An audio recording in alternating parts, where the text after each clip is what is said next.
Welcome to Vendetta Sports Media. This is Eight Sided Freaks, and today we have a pay-per-view recap on our hands. Obviously, last weekend we had UFC 307. We had Alex Pereira versus Khalil Rountree in the main event, and we had a solid main card, a solid prelims as well. So there's a lot of fights to talk about today. So that is the main priority, is recapping this pay-per-view, what we thought of the fights, and then what we think is going to happen next for some of these fighters, some future matchups, and things of that nature. So that will be the main focus. And then if we have time at the end, we'll squeeze in a little Tetsuro Taira and Brandon Royval, which is next week's main event for UFC Vegas 98, I believe it is. But if we go long with some of these fights, we're gonna cut that. So that is the plan for today. So we will start off right at the top. Some hot topics here. Alex Pereira, Khalil Rountree in the main event, UFC 307. Anthony, we can swing it over to you first. What did you make of this matchup? It was kind of a matchup that came out of nowhere a little bit. Rountree was a little bit lower ranked, but a lot of people thought the fight delivered. What was your take on it? Yeah, I thought that fight delivered. I'd be surprised if people didn't think that. Especially with the card being a bit hit or miss, kind of a dud for the most part. I thought definitely turned it around, which is what Alex Pereira does, as we've seen. I mean, the UFC is definitely the golden goose right now. The UFC is using him as much as they can, and he continually just steps up to the plate and delivers. And not only just for the year and the fight card itself, but I mean his legacy is just getting better and better with each fight he takes. So Yeah, and I mean, I'll give props to Khalil Roundtree. He stood in there and swung and landed 62 strikes in the end, so he didn't look bad. I thought this fight was going to be over much quicker, but at the end of the day, Pereira's power and his consistent pressure. There's a reason that picture of Khalil Roundtree post fight was going around with his face just absolutely destroyed. Saw the picture of him post surgery as well, with everything kind of taped up. So Pereira continued to do what he did, and we've seen him do time and time again. But wanted to just give my shout to Khalil Roundtree for stepping up against. I mean, his last win was Anthony Smith, so stepping up massively in competition, and he delivered. This fight delivered much more than I thought it was going to. Yeah, I agree. I mean, just when you look at Pereira fights, I mean, one of the things that I think we talked about a little bit in the preview is that some guys are a little bit more hesitant or scared. I don't think is the right way to phrase it, but they're more hesitant. You look at guys like Jamal Hill and Yuri Prohashka. Some of their bouts against Pereira, they didn't seem as much like themselves. And then in this one, that wasn't the case for Roundtree. He went out there aggressive, tried to land knockout shots, was landing shots in the first round, drops Pereira in the second round, lands a head kick as well. Wasn't the cleanest head kick you've ever seen land, but he landed a head kick. So, like, he did a lot of good damage. So, yeah, for Roundtree, I think this is the type of a loss that's kind of a stock up. Like, he went from, he was ranked number 8, and you don't really get to move up in the rankings necessarily. When you lose to a champion, it's kind of a tough, way to approach the rankings because we don't really see that often. Steve Erceg didn't really move either after his close fight with Pantoja. Mm-hmm.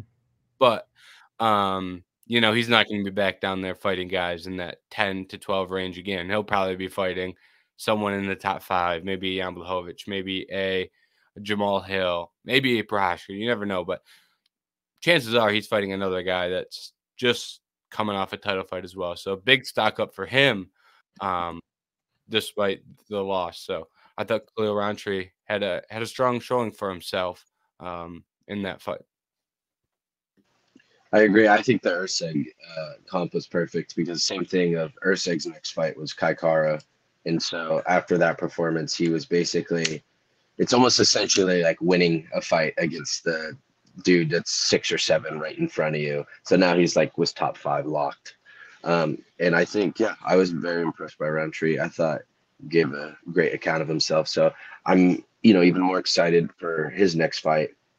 And I just had a couple questions because, I was closing and stuff. I didn't get to see everything. I saw that one, some people had Khalil winning that first round. I wanted to see what your guys' thoughts were on that. And then I also saw that I don't know if that knockdown counted, did it? I don't think I heard somewhere that it maybe didn't get counted as a knockdown.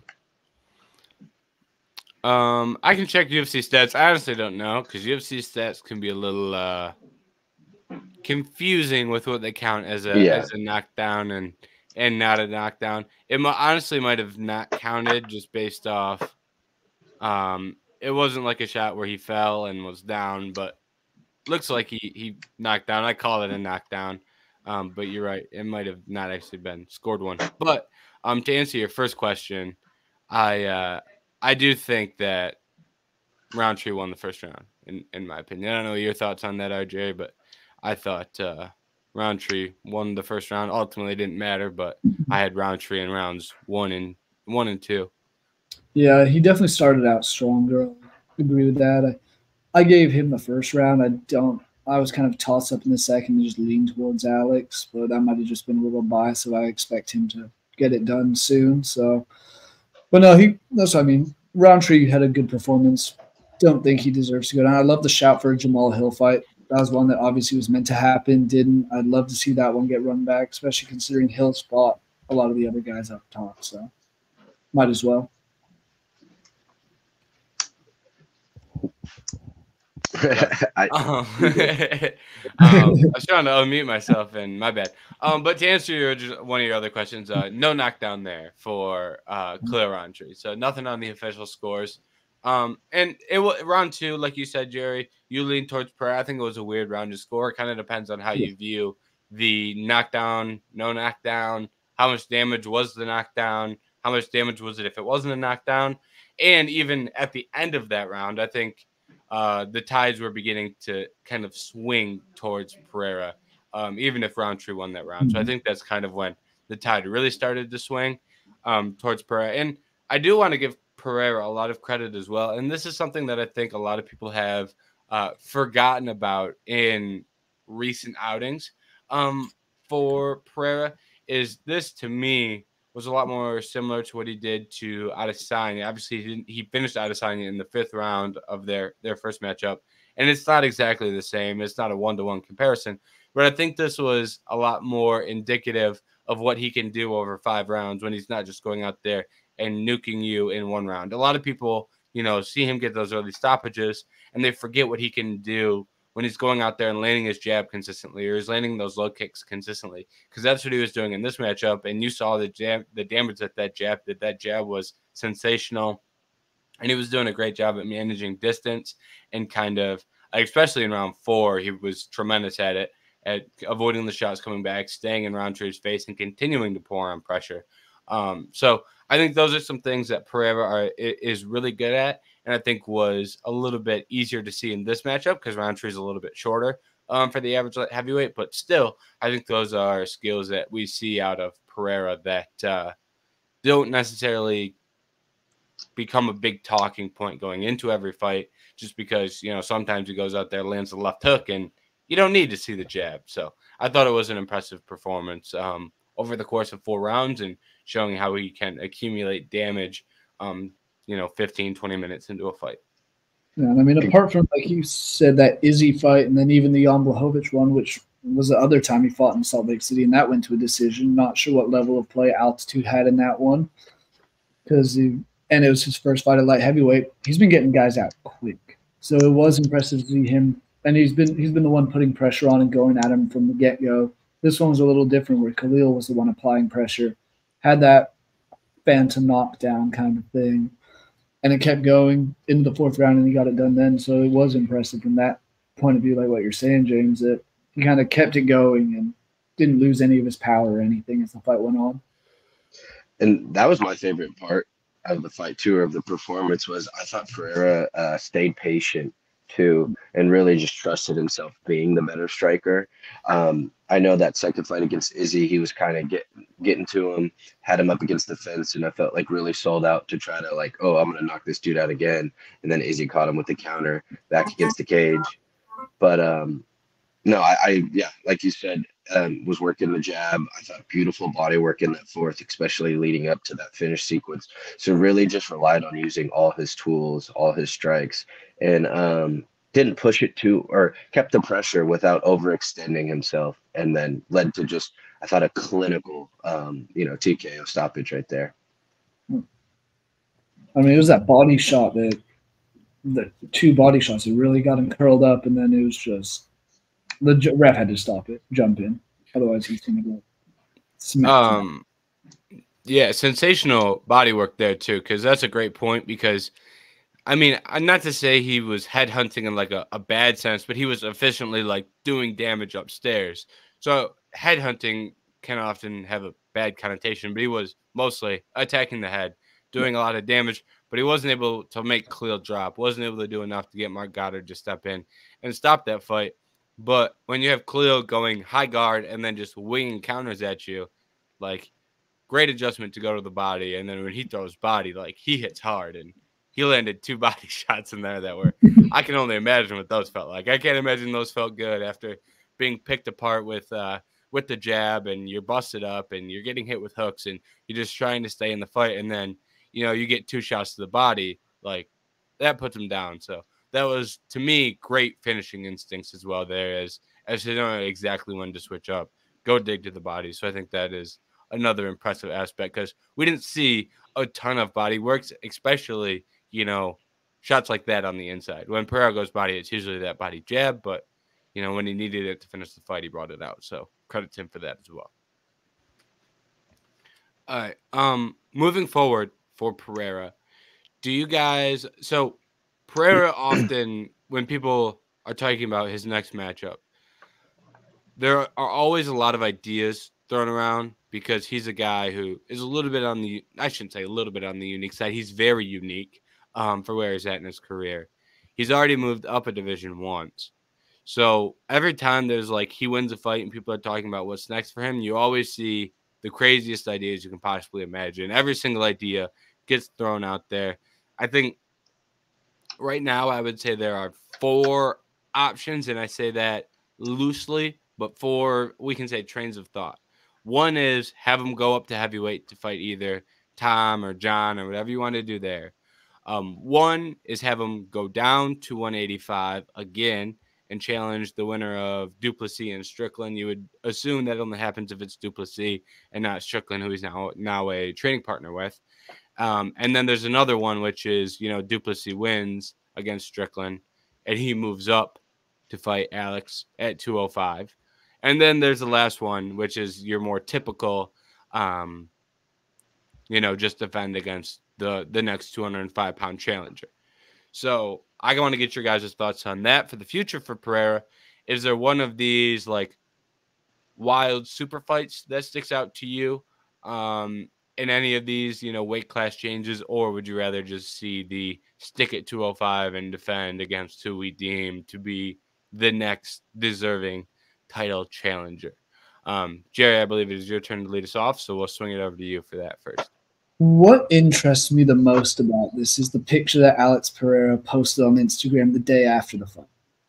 Posted a picture, and I think the caption was, "What? This is one of my favorite moments before a fight," and it's Tom Aspinall staring him down. That has me thinking that there's a legitimate chance that somewhere in the near future that could be an actual fight. I think if anyone's deserved it, he's got 3 or 4 title defenses now at light heavyweight. After making the move up, it's 3 defenses now. Well, I think he still needs to fight Ankalaev before he moves up, or if Ankalaev loses to Rakic, make that early in 2025, then have him and Tom fight after, depending on what happens following the John and Stipe fight. So there's that. Otherwise, I don't know who else to fight. I'm fine with him fighting DDP. That just doesn't excite me nearly as much as a fight with Tom or a fight with. I think it'd be more exciting than a fight with Ankalaev, but I think the Ankalaev one will mean more in the terms of this division. And we've had light heavyweight be a shit show for so long until Pereira kind of took over that I don't necessarily want to see him going down as the champion. And unless it's one of those things that leaves it with no other contenders. I mean, if he goes out and beats the winner of Ankalaev and Rakic, then go do whatever the hell you want. I just think that's the next one that he needs to clear, just so he clears out the division more or less. Yeah, I'd agree. I'd agree, but I am a little bit on the other side to where I do think, I mean, he said he kind of wants to rest. I think depending on that time off, this division might be able to figure itself out to where he'll already have like another opponent for a title fight, another contender to face. So I think he looks great at this division. I think he said himself he feels great at this division. So I'm definitely fine with him staying. I would prefer the DDP fight maybe going down. I just think that would be also cooler for his legacies going down. And I think he should do it sooner rather than later because he's only getting older and that weight cut's only going to be harder. So I wouldn't mind, give or take, maybe DDP has to win one more fight too, but I wouldn't be. I think that move to heavyweight, as he's a 205er now, will always kind of be there, even the older that he gets. So I'm, like I said, I'm fine with. I think he looks good at this division, so he can keep making magic happen at 205. But it is Alex Pereira, and I think he's maybe the biggest star they have. So if he wants to do any super fight, I'm there for it. But I would prefer. I like the idea of, and I think DDP is winnable too, and I think that could be a little fun. So I do like the going down aspect, but if not, he can keep staying at 205. And like you said, Ankalaev, it's pretty soon. It's going to be time for them to finally fight, or even the Rakic fight, which I probably would lean pretty heavily Alex in that fight. But if not, it's just another defense at that weight class, or another title shot. So what's the betting before you give your thoughts, James? That the Rakic and Ankalaev fight ends in a draw? Yeah, that would be hilarious. If that happens, then fuck it. Let Pereira go and do whatever the hell he wants, up or down. Draw or no contest. Yeah. Yeah. I kind of want to see him stay at light heavyweight. To fight either, I'll just say the winner of Rakic and Ankalaev right now. And I think that is just because I personally put a large value on title defenses. I think that is like when you're trying to build a legacy, I don't think there's much better ways to do it than title defenses. And the big flashy ones are always great, but I feel like those are more of cherries on top of legacies in comparison to title defenses are kind of, in my opinion, the ground that what you build upon when you're talking about what you've accomplished in the sport. I think things that you do, like, for example, if Pereira were to defend this light heavyweight title 3 more times and then go win, say, at heavyweight, I think it would have a lot more value than if he were to just go do it now, if that makes sense. So I'll always value title defenses. And I think there's first of all, it'd be a fresh matchup. It's not like we're asking him to go out there and fight Jamal Hill or Yuri Prochazka again. So that I think is beneficial. But also, I think Magomed Ankalaev is the guy that you look at and go, well, that's like the one guy who stylistically could give Alex a lot of problems if he goes out there and grapples with them. And I think that win would be very, very valuable for his legacy if he were to go out there and just, we'll say, defend takedowns, or Ankalaev may just go out there and not grapple with him, because I've never I think Ankalaev has talent, but he may be one of the dumbest fighters on their roster in terms of making decisions inside the octagon to help him win fights. I don't think he's very smart at that. So if he can go out there and win, I think that'd be a very valuable win. And if Rakic wins, I think that's a very entertaining fight, just based off, what Rakic did against Prochazka. That was a sensational fight and had a chance to be fight of the night at UFC 300 before Max Holloway and Justin Gaethje stepped in the octagon and fought. So that was kind of the runner-up for fight of the night. That was an outstanding fight. And if he were to go out there and beat Ankalaev, who everyone thinks is, the best thing since sliced bread, I think he would deserve a shot. So, but, I don't hate the idea of him moving around a little bit if he were to win that fight. I think DDP is a more compelling matchup, and I think Tom's a compelling matchup to an extent.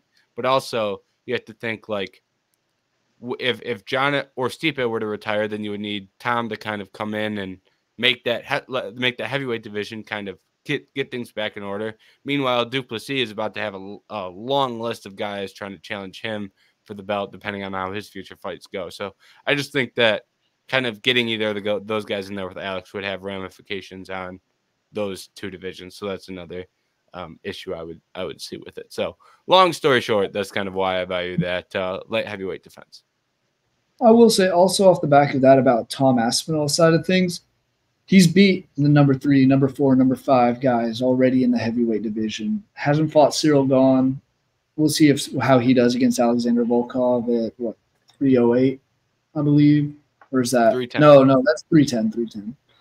But otherwise, that's the only reason I could see him going up there. I think of all the options we've been talking about, that's the worst situation for Alex Pereira, is going up and fighting Tom, because I just think Tom ragdolls him around a little bit.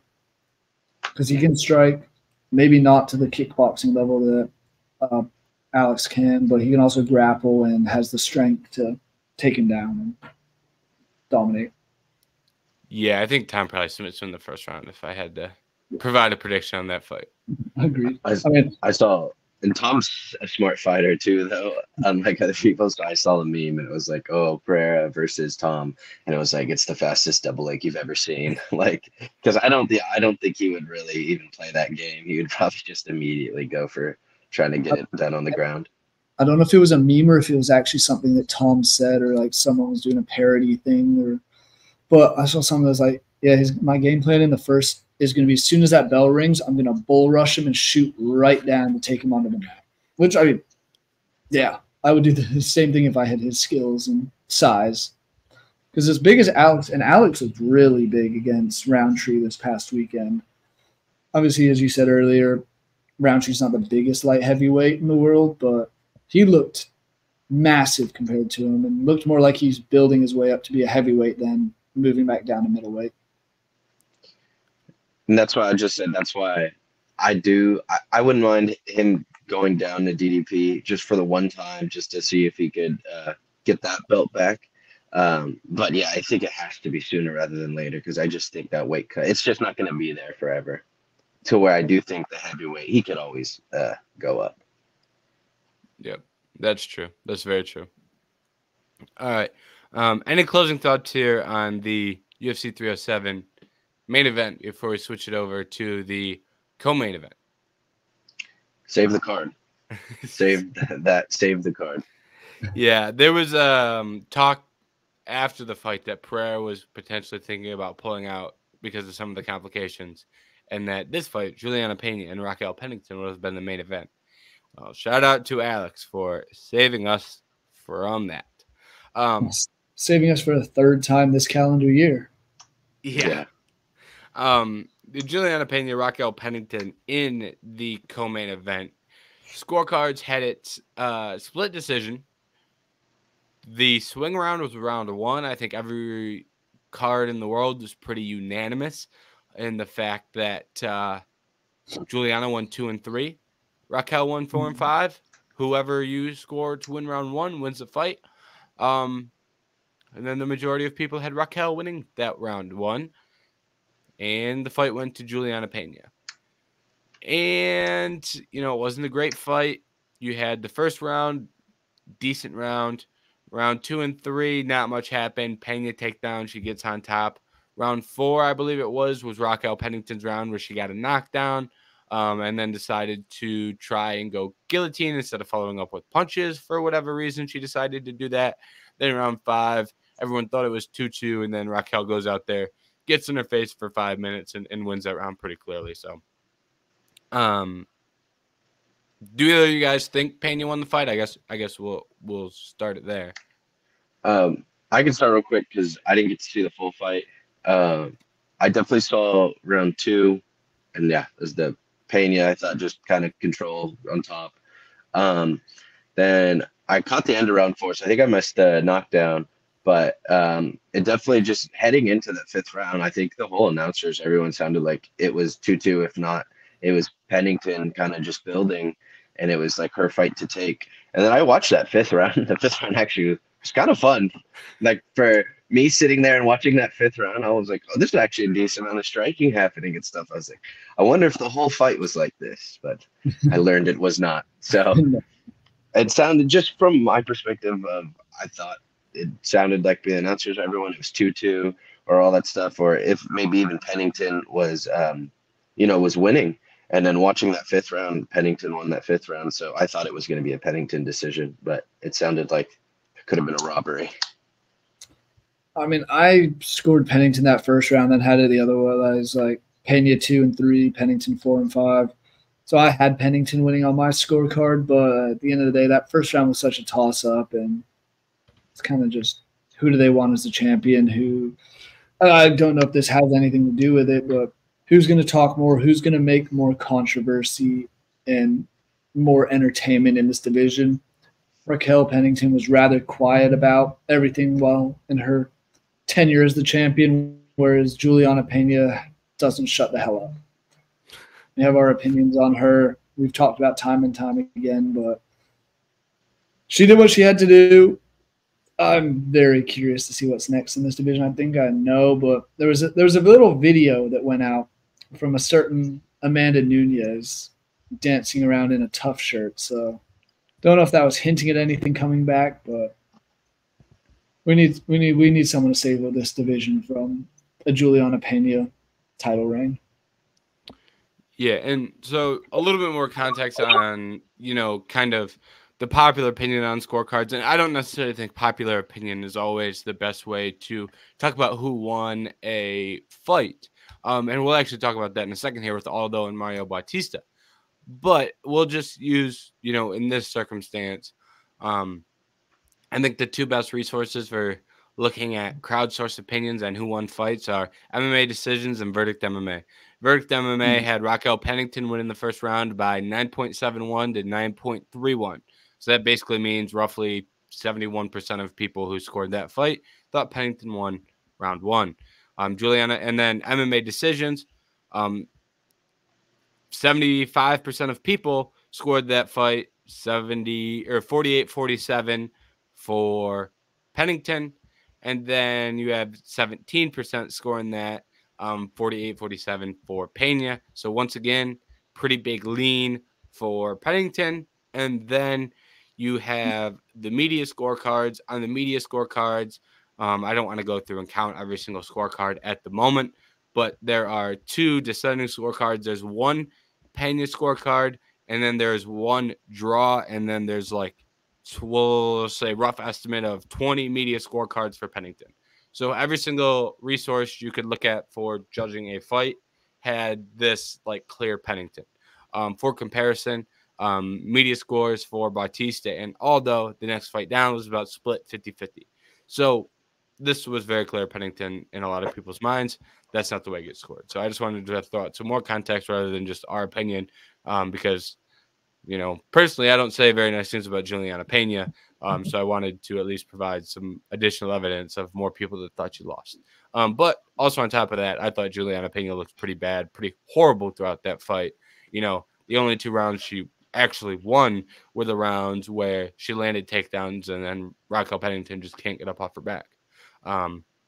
Those are the two rounds she actually won. In the rounds where they were striking at all, Rocky was landing the harder shots by a large margin. That's why she was the only fighter with the knockdown. Pena's shots had little juice. Pennington walked through everything Pena landed. When she did land in rounds 4 and 5, Pena didn't even land that much, especially in round 4. The boxing looked bad. It's crazy that Pennington wasn't throwing leg kicks because Pennington was landing every single one. Pena couldn't deal with the leg kick to save her life, and we just didn't see the leg kick. So that's the rest of my thoughts on the fight as a whole. But yeah, I was surprised Pena won, and I don't think she looked good from a skills perspective after being out for 2 years. Considering I've never thought she looked good from a skills perspective, but this time I was even more surprised by how bad she looked. I just want to say my two things were, one, your bet cashed on Pena calling out Nunes, so that was hilarious when that happened. And then my second off, I just like these, watching these fights and stuff, and both people will be like, oh, but that's my fault. I shouldn't have let it go to the judges, scorecard. Shouldn't have let it be their decision. And it's sure, but what fight have you ever not let it go to the judge's decision? Like, you must say that after every fight. I just don't. You can only say that so many times. Like, what on your resume has shown yourself that you're not gonna let it go to the judge's decision? But I just always think that's funny. I mean, what you mean? Raquel Pennington's one finish since 2016. Yeah, Is, there you go. is I didn't even. letting her go to decision. I think she had one submission from what I'm looking at, and then Juliana Pena. She had a couple. Obviously, the Amanda Nunes one got a submission before, so 2 of her last 3 wins were finishes. But before then, her last one was 2015 as well. So let the decision decide. When Raquel Pennington got the knockdown, it was, oh my God, the first knockdown of her career. and then she went for guillotine, and then they were like, why the hell did she do that? And then they were like, well, she's never been here before. That was the first knockdown of her career. Another thing I actually did really like from this fight is when they interviewed Raquel after the fight. She was like, yeah, I thought I won. She said all these nice things. And she was like, Juliana, tough fighter, yada, yada, yada. And then at the end, she was like, have fun listening to Juliana yap. And I was like, did she really? I looked at one of my friends I was watching the fight with. I was like, what did she just say? And then he repeated it. And I was like, I thought that's what she said. I just didn't think she was going to say it. She's right. I just wasn't expecting her to say it. So it will not be fun listening to Juliana yap. And as, thought they do the split screen of Kayla Harrison and her, and they're just begging for that Kayla Harrison call out. And who do we say? Amanda Nunes. Who would have thought? So, yeah. I'm not excited about the future of this division, but I imagine we're going to have Pena campaigning for a Nunes rematch. And who knows if Nunes actually comes back and now you're picking between Harrison and Nunes. I'm not excited for it. We'll just say that. Now, we need Harrison to beat Pena and then Nunes to fight Harrison if she's going to come back. Only fight that could save this division. Yeah, I agree with that. All right. We probably spent too much time on Pena and Pennington based on how much we all hated the fight. But there, like Anthony said, there were actually some fun moments in here. Oh, yeah. It wasn't as bad as we thought it was going to be. So credit to them, I guess. I don't know why I said that, but we'll credit to them for getting in there and fighting. We'll just leave it at that. All right. Jose Aldo and Mario Bautista in the fight before. This was a very close fight, in my opinion. I thought this was an entertaining fight. Ends up being a close decision. Judges give it to Mario Bautista, and afterwards, Mario Bautista has got a lot of crap for the way he fought against Jose Aldo. I guess, what are you guys' opinion on Bautista's performance and the scorecards? Anthony, I think it's your turn to lead us off here. I was pretty biased towards Aldo. Obviously wanted to win. Went about the worst way I was expecting it to go. A loss for Aldo. I don't know. I didn't fully get to see this fight either, so I would love to see how much better. Even the fact that finally, in the press conference, the media was pressuring Dana to say like what he thought about the fight, and Dana's out there saying, "Yeah, I think it should be reprimanded, or there should be punishments for stalling in a fight." Goes to that cage control, holding someone up against a cage without really doing too much damage, or just being active enough just to keep them there, which I feel like I've always been on the same side every time that happens on any fight card. I just don't disagree with. I think I've always thought that if people will credit takedowns in a certain way, I think going 0 for 10 or significantly missing out on all the takedowns you shoot should also be like, there should be a consequence for that, or at least the other fighter should get some points for that in the judge's favor. But overall, I know that luckily the striking discrepancy wasn't as bad as the Merab fight. So Aldo maybe even had a better chance of winning this fight, because he outlanded him significant by 2 strikes and was more efficient while doing it. But I just think I can imagine watching the full fight after watching that Merab fight. He's 0-10. I saw a lot of him just holding him up against the cage, and I saw the crazy thing where the ref actually removes him for being too inactive against the cage, breaks him up, and Bautista immediately shoots again for a takedown and proceeds to do the same thing. So, I mean, I guess you can't be too mad unless rules are changed and judging formats changed. But I also saw after the fight, they asked him like what Batista's game plan was, and he literally was like, "Oh, well, Marab held him against the fence and got the win." So that was definitely my game plan, which is an insane way to win a fight. Did that being a game plan for actual fighters to win a fight is that's not even talking about damage, not even talking about even being close to finishing the fight or a submission, but literally going into a fight with the game plan of holding someone against the fence to win. I think is an insane thing for MMA in 2024. But I don't know.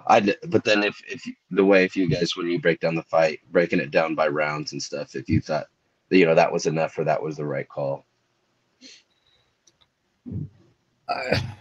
I mean, this had so many similarities to the last time Aldo fought in the Merab fight that you just brought up in Salt Lake City. Second fight in Salt Lake City. That time he defended 16 takedowns without being taken down. Just held up against the cage for the majority of that fight. Same thing happened again here. 10 takedowns, as you said, Anthony. Didn't get any down and was held up against the cage. I saw something that Batista said following the fight or the day after. He's like, "It's not my fault Jose couldn't get off that he couldn't get off the fence." Like, I know it makes for a boring fight, but at the end of the day, you're fighting one of the best fighters of this division of all time. You want to win however it takes it. That's why I can't complain about how Pena won apart from like a decision. Is she did what she had to do to get the win. It's not exciting. It's not pretty. But that's the same with this fight. Bautista did what he had to do enough to get the judges on his side to win this fight. And whether it's right or wrong, I think he did deserve the credit, the win. I just don't think it was a very exciting fight the way he did it. Yeah, so when I look at this fight, I think I may be the only person with this opinion, but I thought this was I really enjoyed watching this fight. And the reason for that is nothing to do with round 3. I think a lot of people's view of round 3 is skewing how they view this whole entire fight. The first 2 rounds were fun. Yeah, that's what I thought. Like in first round, I think was a clear Bautista round, and he did a lot of good work on the feet. In terms of pressure and volume with his striking. Round 2 was a great Aldo round, and he had a ton of success with his striking. And he was able to cut Bautista. And then, so from a game plan perspective, Bautista did go to the clinch in rounds 1 and 2. And he did attempt takedowns. But to me, in rounds 1 and 2, it felt more like he was trying to get takedowns. In comparison to round 3, it felt like he was trying to get to the clinch. So round 3, I understand the criticism towards Bautista. I just don't think that was present in the whole entire fight. I think it was more of a more present in round 3. I think in rounds 1 and 2, he was genuinely trying to land those takedowns. And I also think that Bautista's game plan changed when he got cut in round 2. Because after he got cut in round 2, he started getting hit significantly more and very, very significantly more. He just couldn't see out of one of his eyes as well. And Aldo started hitting him with the jab a lot. And as far as scoring round 3 goes, my issue with giving that round to Aldo is I don't think Aldo did much. Based on the clinch work, if we call those neutral positions and don't even reward Bautista for that, I'm not against that at all. But I also think that on the feet, in the first couple of minutes of that round, Aldo was not throwing much. Like, it was a stamina issue, in my opinion, with Aldo, where he was not throwing a ton of volume in those early minutes of that round when they were at distance. That, in my opinion, is why he didn't win that round, not getting held up against the fence. I think if he would have unloaded with volume, he could have won those rounds. And then at the end of round 3 was when we saw him do his best work, but that was with like 30 seconds left, and Bautista still landed some shots in that exchange as well. So I just think it's a tough round to give to Aldo when I don't think he did a ton of significant damage as well. That said, you probably could have pulled Bautista from the clinch a couple more times in that round, or maybe the one when you break them up, start doing it a little bit more frequently. I could see that thought process as well. But either way, Bautista was still the fighter throwing more volume at range in that round. So I understand the difficult or the issues with Bautista's game plan, but I don't think Aldo is completely not at fault. I do think too. I understand the whole we'll just get off the fence and stuff because obviously you would think. I mean, you should be able to at one point and stuff like that. Um, that's funny because I did see. So I saw the first two rounds. That third round, I didn't get to fully sit down and watch because I was, busy at work. But it just felt like the couple times I checked in, or I would get to watch a certain 20 seconds, it was him up against the cage. So I was like, oh, I think I already know how this, how this is going to get ruled. I would be curious to fully see like the takedowns and the strike numbers from that third round specifically. But I think that's what I saw. I saw people were mad, but I didn't really see. It seemed less like robbery and stuff. It sounded like people kind of knew where this decision was going to go.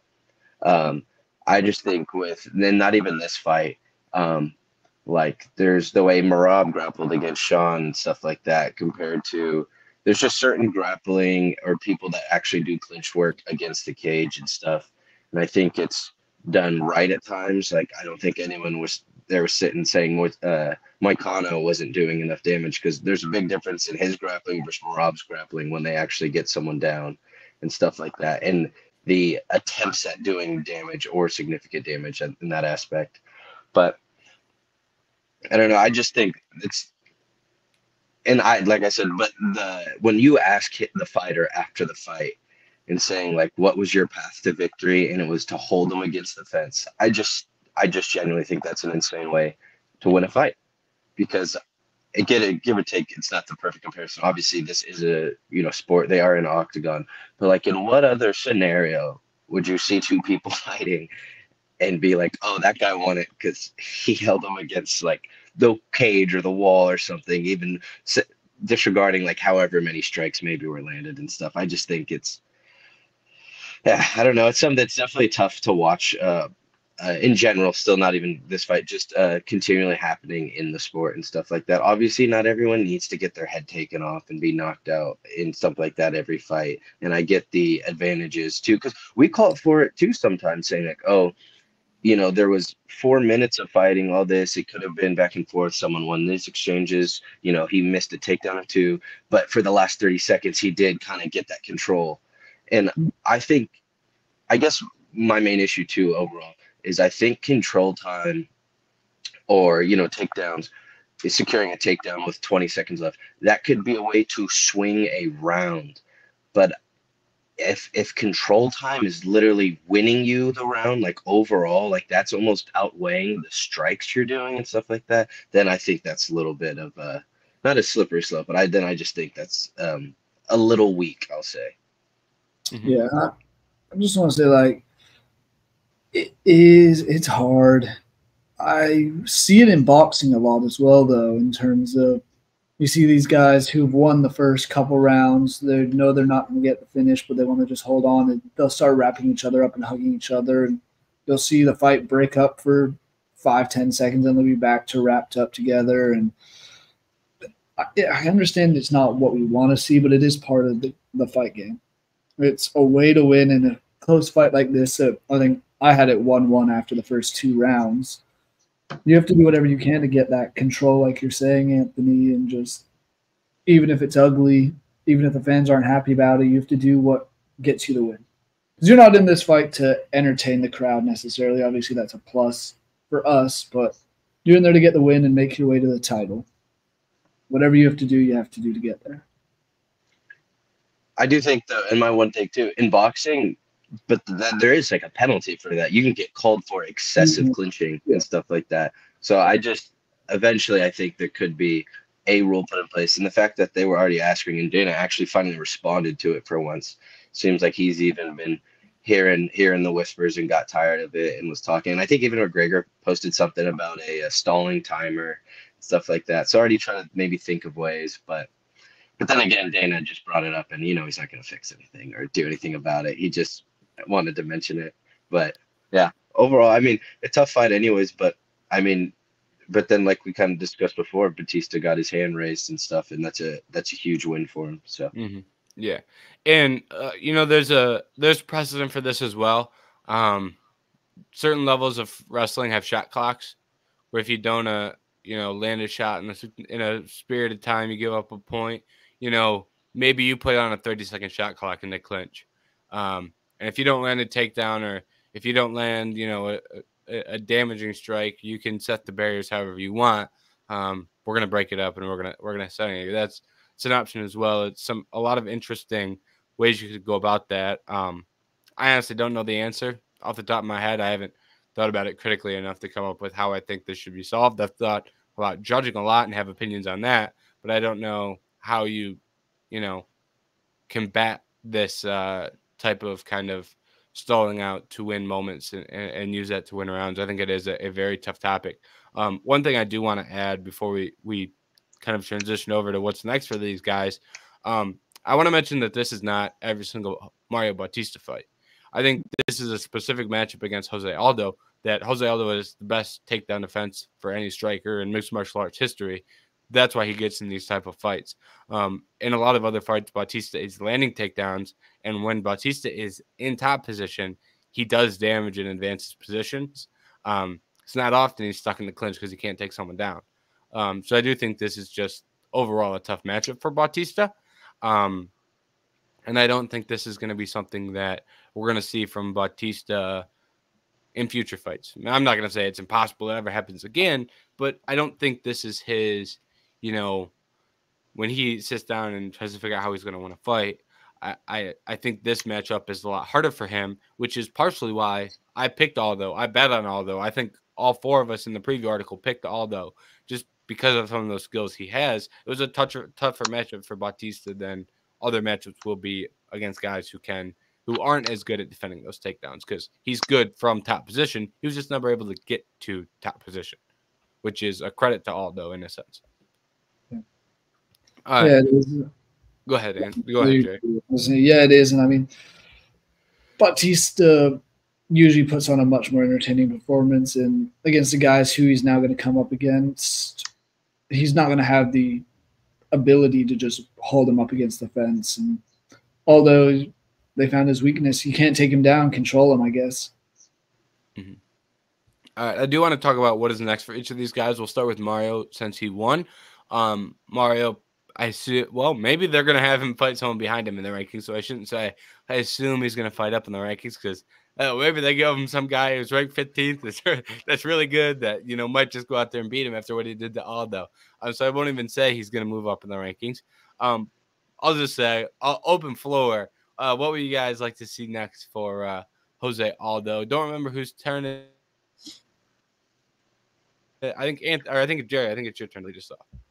All right, so we're doing both Batista and Aldo. For Batista, if he goes up, I wouldn't mind like a Song Yadong fight, depending on how he's feeling. Maybe that at the Macau card in November. I think that might be a little too quick of a turnaround, a little over a month, and to get used to China and all that.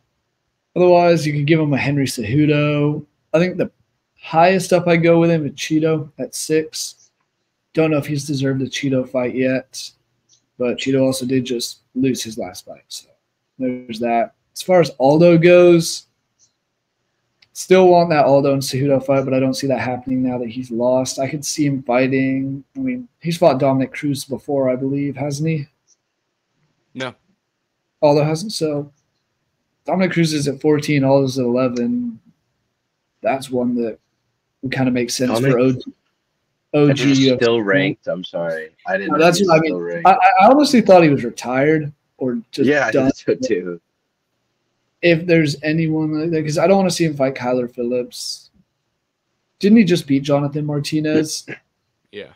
No, Montel Jackson maybe, but I don't know. Aldo's in a weird situation where I don't think he will, because it's not in his blood and DNA, but I could see him retire at some point soon. So maybe fight somebody and fight a Dominic Cruz retirement fighter. Loser actually retires. Winner gets to fight somebody next. Yeah, that's what I mean. For Although probably, I mean, finally, if the UFC wants to treat a legend nicely, I don't. They keep giving him these, young up and coming stuff. So maybe if he could finally get one of those old people fight that they usually always do with, their older legends and stuff like that. So whether that be a Cruz or Cejudo fight or something, um, before. I mean, the clock's ticking. I still wanted to see one last run, but you give him one of the older fights, and then maybe give him another chance at a contender fight and see how that one goes. But also maybe just if they could give him a fun fight, or just finally kind of handpick him a fun fight that'll be like a little striking matchup too, would also be nice. I don't know. Like you said, I don't know. What his plans are specifically with retiring, but it's got to be coming up here pretty soon. And then, but yeah, I like that the Song Yadong was fine with Batista. Um, I think there's a bunch of names that's what in that division right now, and those ranked people. I can't imagine. I don't know exactly who Batista's fought in that division so far, but I'm sure there's names for him up there, so you can kind of pick any of them. Also, and like you guys are kind of saying, if fans are a little off on him right now, to be fair, he was fighting Aldo, and you don't really get takedowns against him. So you can give him any other fight, and assume it'd be more entertaining in that aspect at least. Yeah, that's the nice thing about this bantamweight division is how many bad matchups can you make? Like, it's kind of hard to book a stinker in the bantamweight division. I like the Song Yadong call out. Sorry. I like Cheeto Vera. Those are two good matchups. Another one, and then on the Jose Aldo side, the original plan for him at UFC 301 when he returned was Dominic Cruz in Brazil. Cruz couldn't make that fight. I don't know what Cruz is doing now, but I think Cruz makes the most sense. If not, you've got Rob Font and Kyler Phillips fighting each other. I actually think Kyler Phillips, if say he beats Rob Font, I know he's in the Kyler Phillips is that young prospect guy, but like it's kind of hard to move Aldo up to fight when he just lost. But if you give him Kyler Phillips, I think that keeps him on track and is also like a fun striking matchup. Where Kyler Phillips, I don't think is going to play a clinch game. I don't think he's going to attempt very many takedowns. It's just not his game. So I think Phillips going out there and striking with Aldo is a real possibility. And I think that makes it a fun matchup. And if Aldo beats Phillips, now you're looking at this also. Obviously, I'm kind of going 2 steps ahead of myself because Phillips is also going to fight Rob Font.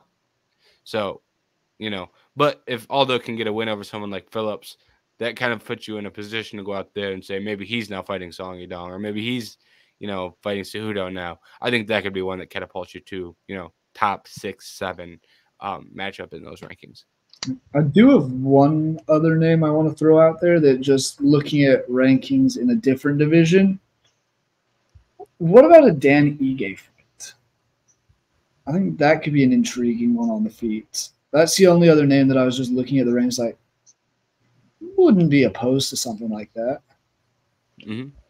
Yeah, I just think obviously if with every loss the title, another chance at a big title run is coming. So if anything though, I just wish the UFC would book him some fun fights. So fans, because he is such an older fighter. I didn't really get to watch him obviously when he was in his prime. I wasn't a UFC fan back then. And even a lot of my friends, their first introduction with him was in that Conor fight and stuff like that. So I just would like to see a couple Aldo fun striking matchups before he really retires, since I already obviously just missed out on so many when he was in his prime. Yeah. And, maybe featherweight isn't a bad idea. He obviously was the king of the featherweight division, and I think there's more appeal to getting the bantamweight title. But he's fought Rob Font. He's fought Cheeto. He's fought Jan. He's fought Marab. That's a decent amount of guys he's fought that takes people off the table. You could throw him in there at featherweight against Edson Barbosa, Dan Ige, Lerone Murphy, Giga Chikadze, Kelvin Cater, Arnold Allen. The list goes on. Josh Emmett. Like, even the grapplers in that division, Aljamain Sterling, Bryce Mitchell, like, those aren't as bad of matchups as the grapplers of bantamweight. Ortega, like Diego Lopez. like Well, is there would be a Bryce lot of live? there would Is be he a lot still of alive? fun, fresh matchups for him at 145. Yeah, I think that's why I brought it up because I was like, there are intriguing fights up there. So All right. Moving on. We can briefly touch on this. I don't know that there's that much to talk about. Kevin Holland versus Roman Dolidze is just kind of there at this point. Fight wasn't really anything, and then Kevin pops out his rib and then eats ground and pound until the end of the round, and then they stop the fight because his rib's out. Like, this fight was kind of a nothing all around. It was kind of a weird fight to be booked. Do either of you guys have any strong takeaways from this fight? I think it's kind of hard to. I just didn't want to completely skip over it like it wasn't a part of the card. it was weird. I mean, obviously Holland getting injured put an end to that fight. Can't really look much into it. I have no idea who I would say these guys should fight next because it's an injury stoppage. It wasn't like he was getting destroyed in there. It wasn't like it was domination from Dolidze that forced him to get injured. It was just there.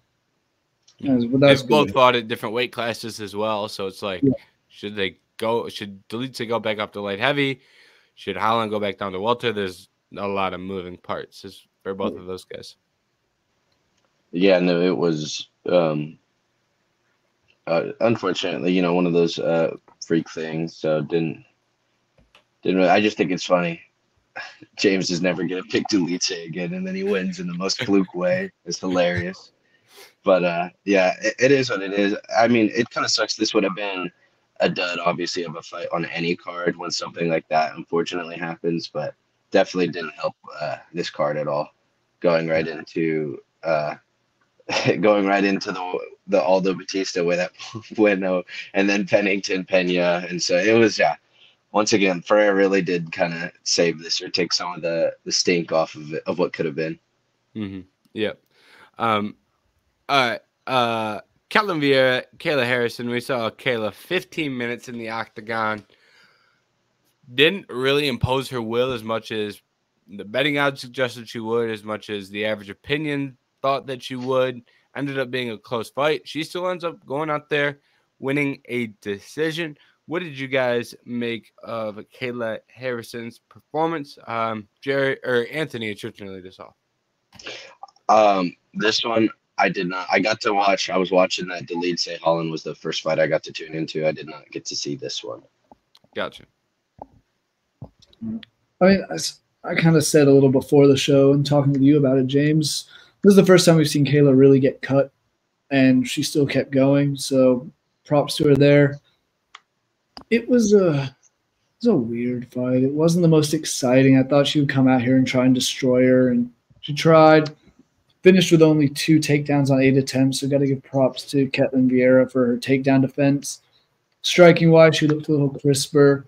It was just the going up in level of competition from her first fight to her second fight. Because nothing against Holly Holm but at this point in her career, that's what we saw was kind of what's to be expected. And it's good to see her get an actual test against the number 2 ranked girl in the division. Yeah, this was a weird fight because, like, I think we saw some of the issues in Kayla's game. Her real only path to takedowns is through clinch work, which makes sense because she competed in judo, but, like, man, a double leg would do her wonders. Or a high crotch would do her wonders. Like, I would like to see her implement more, traditional wrestling takedowns into her technique rather than just the judo stuff she does. Not saying you can't do the judo stuff or the judo stuff doesn't work or she's not good at it, because none of that would be true. But I think it's a little bit of a one-dimensional takedown approach, because when you don't have to worry about those traditional takedowns, you can throw a little bit more when you're fighting her. And when you get to clinch, you know exactly what's coming. Like, obviously, not exactly, because she can mix it up with her judo, but, like, to an extent, she's going for the upper body tosses and things like that. Makes it a little bit easier to defend than, oh my goodness, she was going for her judo series that she's very good at to, Now she's dropping down to a single leg. Like, just some of those layers I think would be beneficial, because she's still good when she gets on top. But I think we saw some of the issues and problems that arise from getting on top. And also, she's great at judo, but there's no cage in judo. So, that also helps opponents stay on the feet as well. So I think we saw some of the flaws in Kayla Harrison's game. Don't think she looked terrible. I just don't think this was the marauder, the person that was dominating fights. I think we saw a much more normal version of Kayla Harrison.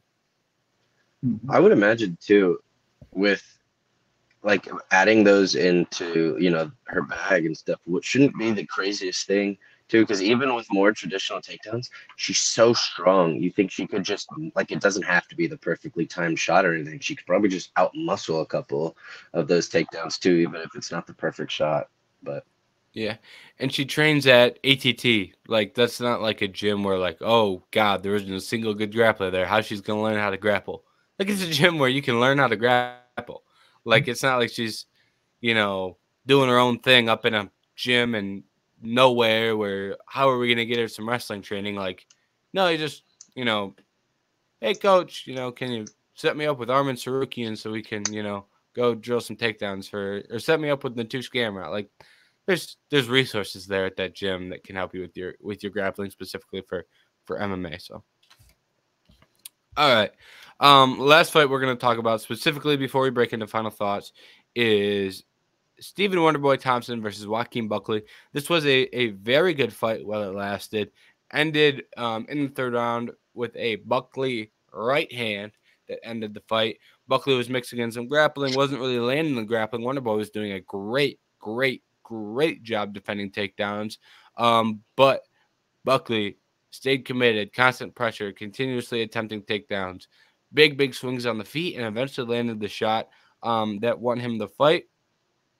I guess my big question here is less about the fight, but it's more about what's next for Buckley, because he calls out Kamaru Usman, and I've seen a lot of positive response to that call out. And I want to get your guys' thoughts on that call out and that matchup.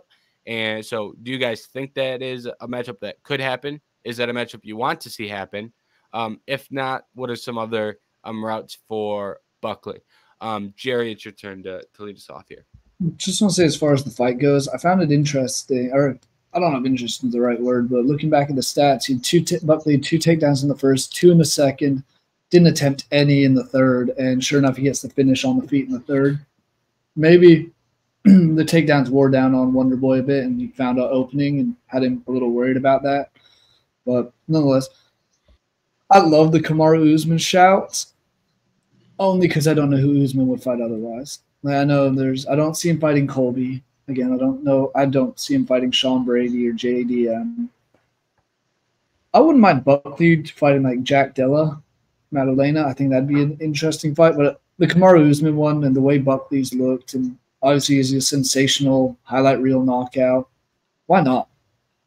That'd be an entertaining fight. And if Usman wins, Buckley can go back to the drawing board and fight a guy lower down in the rankings, and it gives Usman a good win getting back on the winning route. So if Buckley wins, we have another contender, a young contender at the 171 division. No, I agree. I think Buckley's consistently impressed me now after that one, highlight kick where he blew up and stuff. And now he's looked good, and it looks like he's improved on certain things almost every time he gets in the octagon. The Usman call out, any call out was going to be better than his last one, so it wasn't. There's only up from there. But I think Usman's also a pretty good call out, considering Usman is old and doesn't have knees anymore. So I think that would still be a very winnable fight, and that would get you not only a huge name, but I'm surprised to see Usman still 2 on these rankings right now. So kind of stars are aligned. That's a pretty solid call out all around, as I think it's a winnable fight. I think Usman's on the decline, definitely, but the name value I would still imagine is not only, and then I think the name value is still there, and then the numbers there. He's at 2, so that was I think he took all the criticism from the last call out and really thought about this one, so that was solid. I actually disagree. I'm not a massive fan of the Usman Buckley fight. And to me, it just kind of comes like I think fighting Usman is like a massive, like, you earn that. You know what I mean?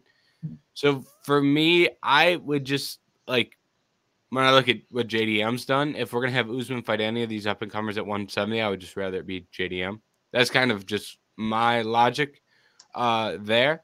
But I do think Buckley deserves a bigger fight and to move up the rankings. I think, Ian Machado, Gary, Colby Covington, and Sean Brady sitting at 5, 6, and 7. I think any of those, man, you've got those three, and then you've got Buckley at 9. I don't hate matching those guys up however you see fit. There's 4 of them there. I think that would be a good pair, 2 and 2 of them together. Then you can do like a JDM and Usman.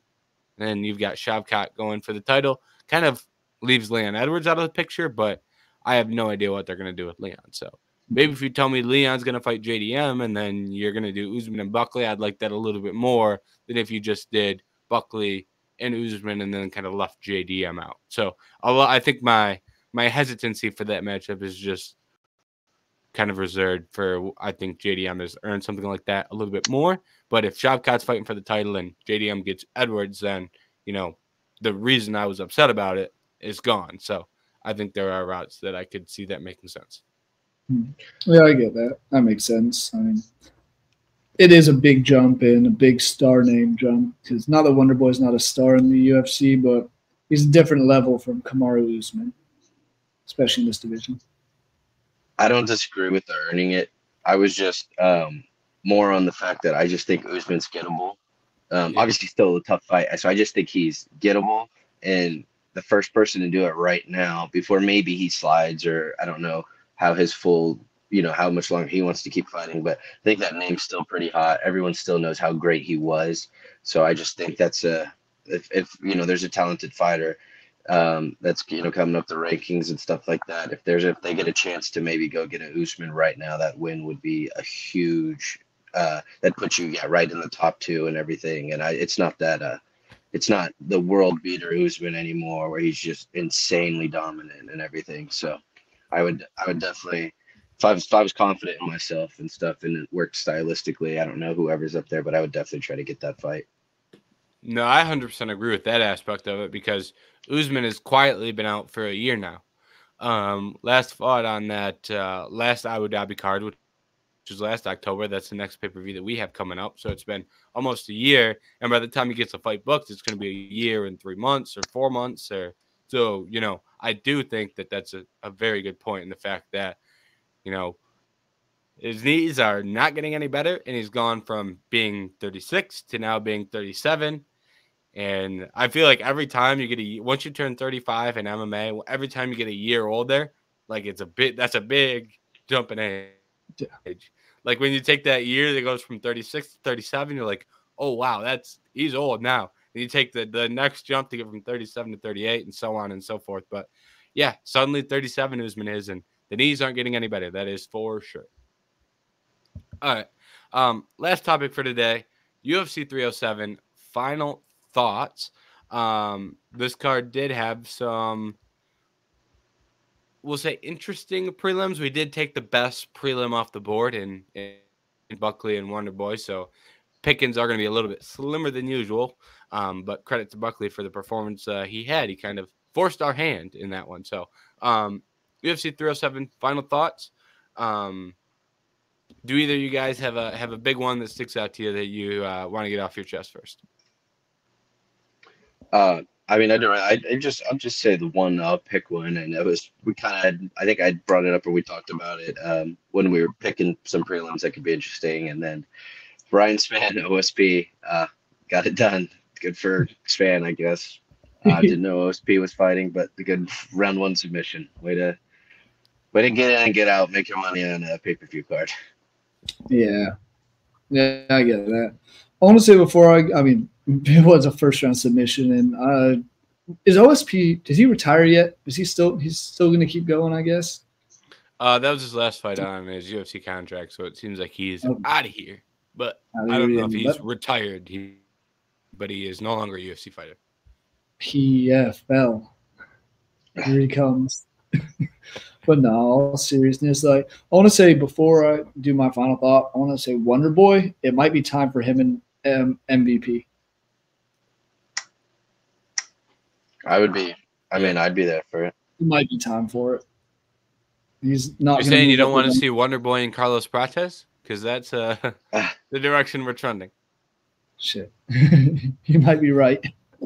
We'll see. But now, as far as final thoughts go, I know, James, you might talk on this one, but Ismin Lucindo looked superb, so just want to give her flowers. But I'll talk on that. Austin Hubbard had 12 takedowns and couldn't get one against Alexander Hernandez. Hernandez ultimately got the split decision win. Give him props there, but man, I thought Hubbard was going to win this one pretty convincingly, and he just could not get that fight to the ground. So props to Hernandez for his takedown defense in that one. Yeah. As far as Lucindo and Rodriguez goes, I don't know why I have to watch competent grapplers now to attempt. They wait to attempt to take down on Marina Rodriguez until they get hit really, really hard in the head and almost get knocked out. And then they're like, oh, God, I should grapple. It's like this girl has never defended a takedown or got up off her back in her life, and you wait till you're halfway concussed to go out there and attempt to take down. Lucindo fell in the trap. I don't know what Rodriguez is doing that makes girls do that, but Lucindo fell in the trap. She still goes out there, gets the decision win. All I know is in Marina Rodriguez's last two fights, she fought Jessica Andrade. I bet Marina Rodriguez. Now she fought Ismin Lucindo, and I bet on Ismin Lucindo. And somehow Rodriguez lost both of those fights, and the bets were like one of them I thought was really good, one of them I thought was really bad, and somehow Rodriguez walks out with two losses. It's been a strange run for Rodriguez, and I've had the pleasure of sweating out bets through all of it. So I think I'm just going to retire from betting on Marina Rodriguez's fights because they caused me way too much stress, whether I bet on her or against her. So waving the white flag on that one. Last thing I'll say, Carla Esparza, goodbye. Goodbye. No more Carla. Carla seems like a very nice person, but good Lord, I can't stand watching her fight in an octagon. And now I never have to deal with that ever again in my life. So I'll take the W on that one and move on with my day. Because that very, very happy about that one. Just bouncing off you on Esparza. We saw that Rose fight where she took her down and laid on her for 25 minutes. She got one takedown in the first round, two in the second, and one in the third against the other Pennington, and did not lay on her. She gave up. So this isn't the Carla we remember. Time for her to go. There's too much. The Carla Esparza of old. Far too much striking. Over 200 strikes between the two of them. So there is that. Yeah. Far too many. Yeah. I did. Real quick, I wanted to say just because what Jerry said about for Wonder Boy, and I'd agree because Wonder Boy has fought Burns, Bilal, some wrestlers a little bit, or he got held down, and then fight of the year candidate against the Kevin Holland fight, and then got met with Shavkat, and then Buckley, who can't strike but mixes more wrestling. So once again, Wonder Boy's done a lot. He's getting older. Give him a fun fight, please. Just I don't know. It's weird that out of his last 5 fights, like predominantly wrestlers, 4 of them. So if we could, UFC matchmakers, maybe just give Wonder Boy a fun fight, a fun striking fight. So I wouldn't mind the MVP fight. At least has that. It could be. I could see that one maybe being a little boring, but it's still overall. I think that should be a fun striking fest. Yeah, if that one turns out boring, we tried. You know what I mean? Yeah.